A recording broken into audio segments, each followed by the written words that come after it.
I know I don't say this enough, but thank you, Dad. You know, for doing this. I love you. Wow, haven't heard Harry's voice in so long. He sounds so tired.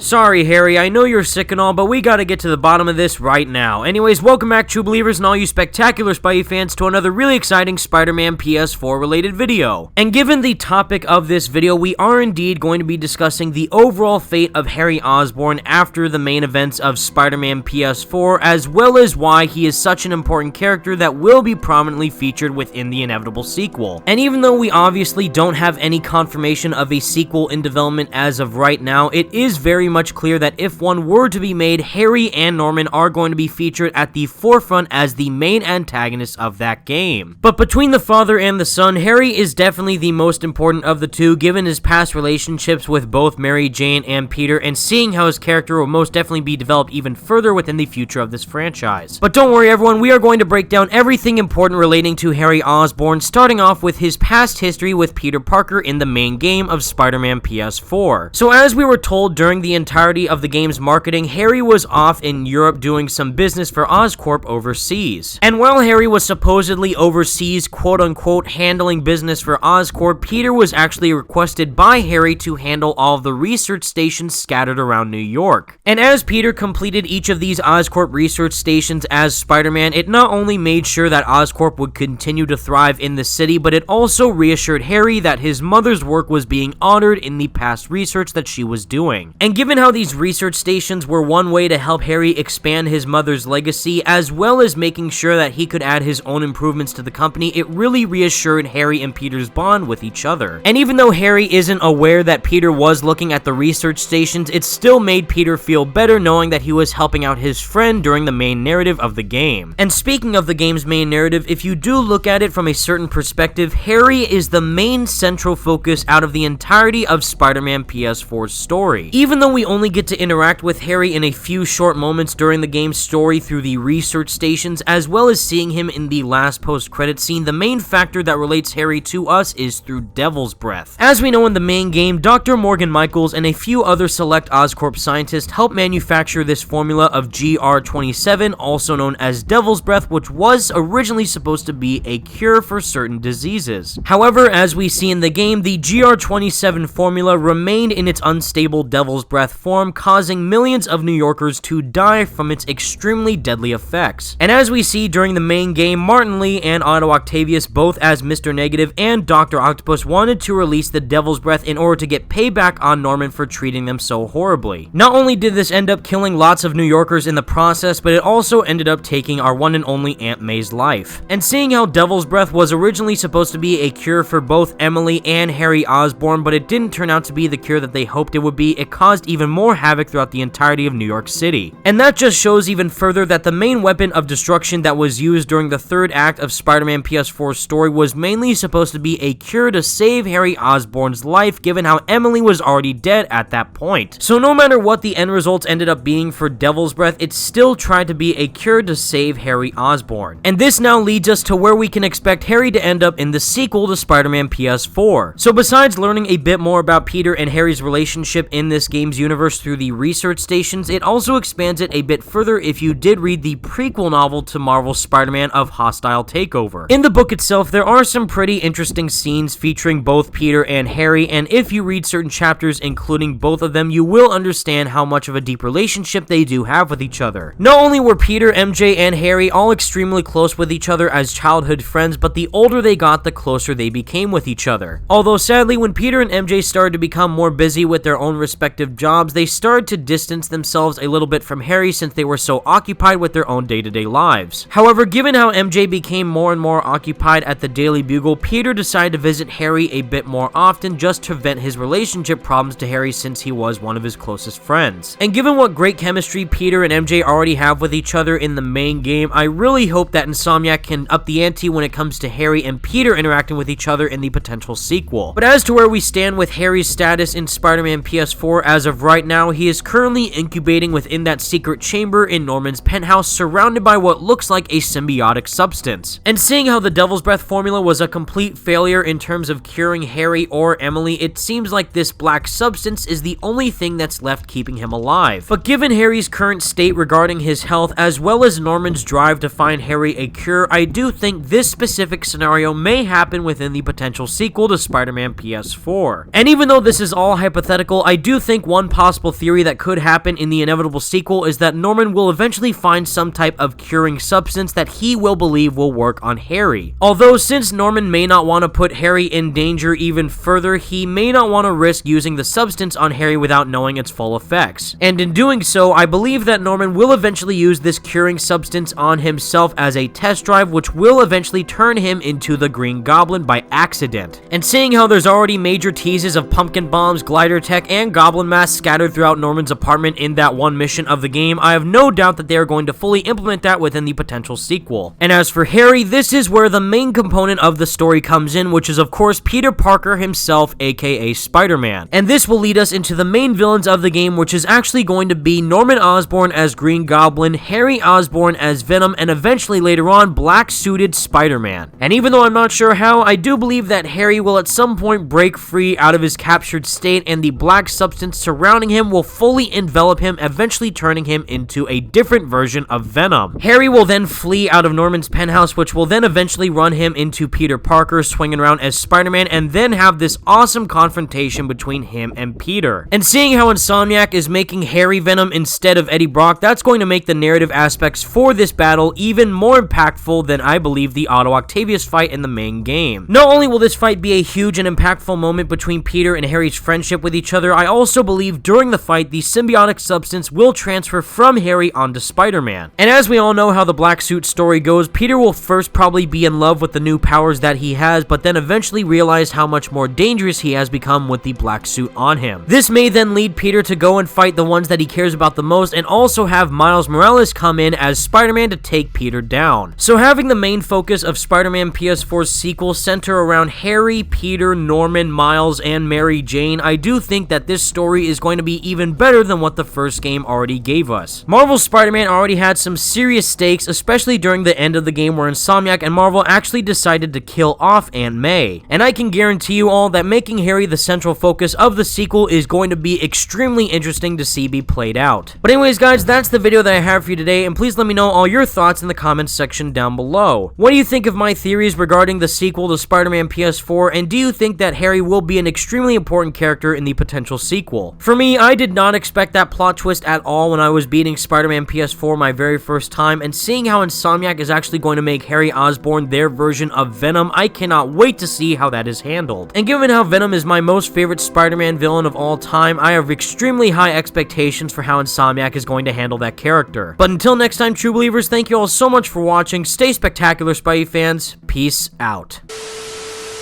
I will find a cure. I will. I love you, son.